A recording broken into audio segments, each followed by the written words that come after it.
I have entitled this one, Come and Dine.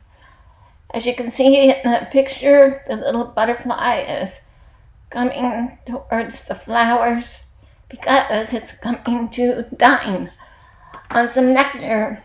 I was thinking about this message for a while because there's so many aspects to our relationship with the Lord.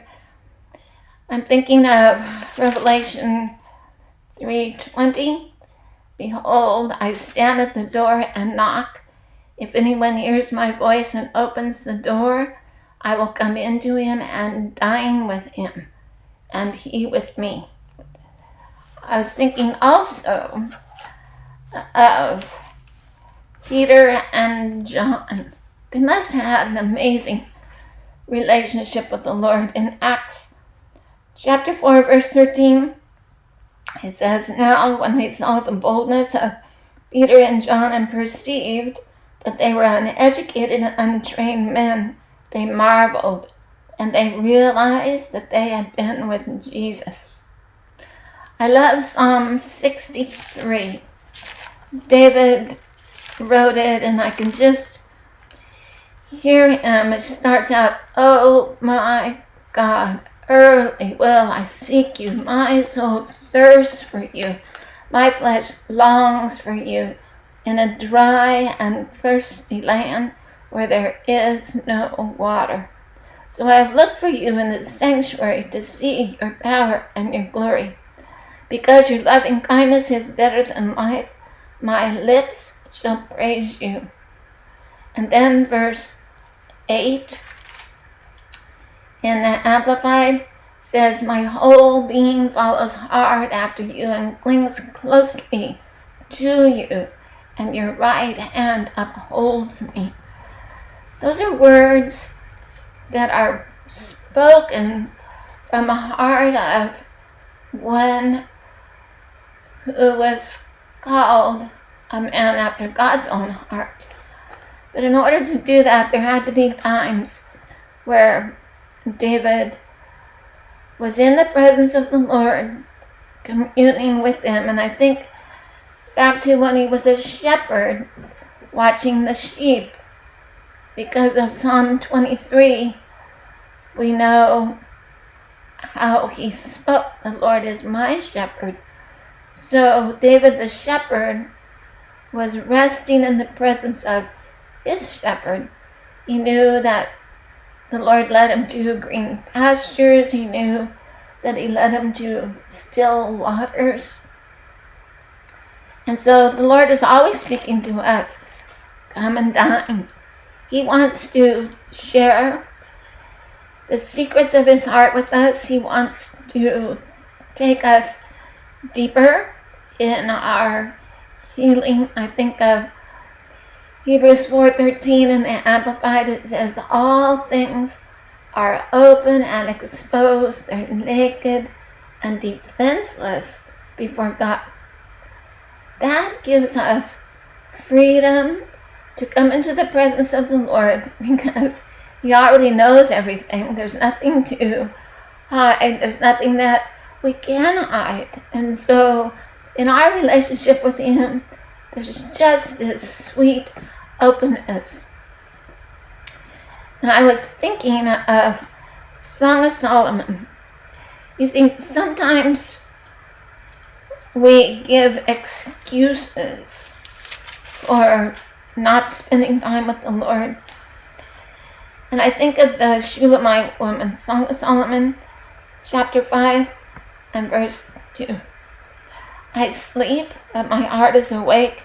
It is the voice of my beloved. He knocks, saying, Open for me, my sister, my love, my dove, my perfect one. For my head is covered with dew, my locks with the drops of the night. Then she says, I have taken off my robe. How can I put it on again?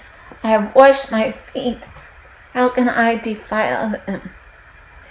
My beloved put his hand by the latch of the door, and my heart yearned for him.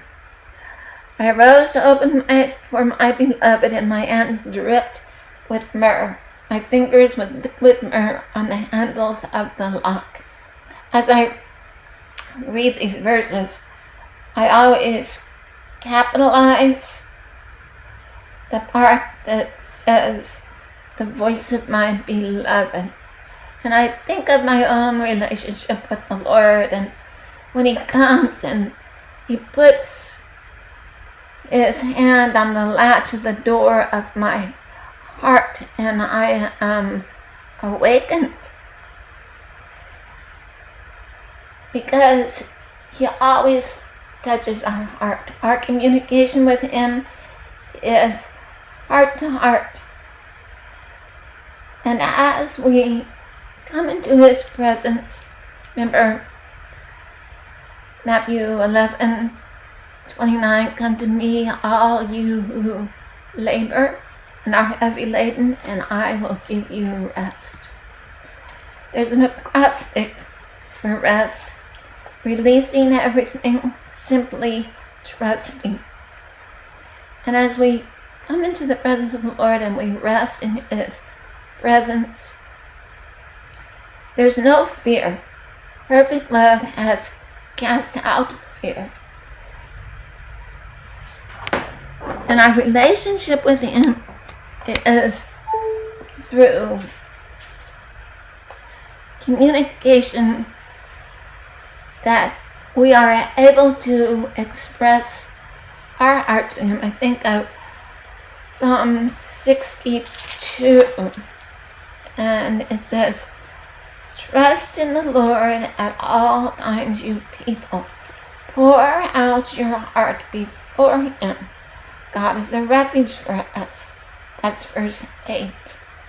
Pour out your heart. The Lord invites us to come into His presence, to dine on every word that He speaks. I don't want to miss one of His whispered words. He loves us. He loves you unconditionally. And in that unconditional love, He brings us to that place where we can trust Him to deal with the things that are hidden from us. Nothing is ever hidden from the Lord. They're only hidden from us. Maybe you were like me when I was young. I was a stuffer. And it took me many years before I was able to release things to the Lord, because first I had to learn to truly trust Him. Even though I accepted Him when I was 11 years old, I didn't really have a strong relationship with Him until after I fell headfirst in a 6-foot ravine. I was 1977, I was bedridden, and in that time the Lord wooed me into intimate communion. I had no idea what it was. I'd never read anything about it, but He just wanted to spend time with me. He wanted me to spend time with Him. We can do that through His Word. John chapter 15 is all about abiding. So our intimate communion with the Lord is being, not doing. We're just being in His presence. We're just being His companion. He's just loving us, wrapping His presence around us, securing our heart in His love. And in that position, He begins to speak to the things that we have hidden, that we don't remember. But in His gentle love, He brings it to the surface so that we are able to look at it, to acknowledge it, confess it as sin, and release it and be free from it. His presence is very cleansing. It's safe. There's nothing that we have to fear, certainly not from Him. And He wants us to empty it all. He doesn't want us bound up from the things in our past. They're just in our mind. There's nothing that we can do to change our past. But right now, in the present, we can release our emotional pain to Him. He gives us food that satisfies us. I think of Psalm 103 and verse 5.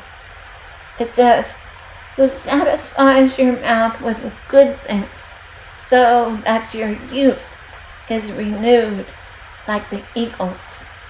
Psalm 107, verse 9. It says, "For He satisfies the longing soul and fills the hungry soul with goodness." Psalm 34,